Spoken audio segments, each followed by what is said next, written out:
18 meses es el tiempo promedio entre una gestación y otra en ganado lechero. Para evitar retrasos es muy importante poder identificar el momento exacto del celo. A continuación te daremos algunos consejos que te ayudarán a identificar el estro en vacas lecheras.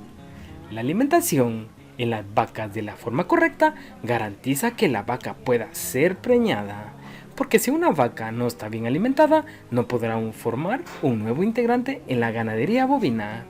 Por eso es vital la nutrición, así como la alimentación. La suplementación es básica y hay que tomarla en serio, ya que estos minerales no están presentes en pastos y alimentos suministrados a los animales. Hay que prestar especial atención cuando se presente deficiencia de hierro, calcio y fósforo en los alimentos que proporcionamos al ganado. Signos de celo. Punto básico.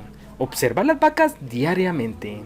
Esto es vital realizarlo no solo durante la reproducción, ya que esta práctica nos ayuda a detectar a tiempo problemas graves.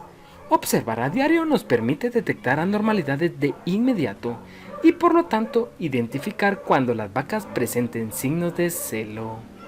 Cuando las vacas están en el pico de ovulación, las vacas regularmente disminuyen la producción de leche. Otro punto es que las vacas disminuyen cantidad y frecuencia de orina por día. Otro comportamiento demostrado es una inusual agitación. Otro indicio es cuando la vaca presenta movimientos mayores que los que presenta normalmente.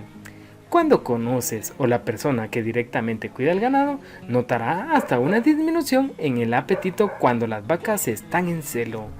Estos pequeños detalles nos ayudan en la detección oportuna de los celos, ya que cuando esos comportamientos se presentan al unísono es el momento indicado de realizar la técnica de reproducción planificada, ya sea monta natural o inseminación artificial. Periodo de calor en vacas lecheras. La presencia de este periodo es de cada 21 días con una variación de más menos 2, es decir, 19 o 23 días.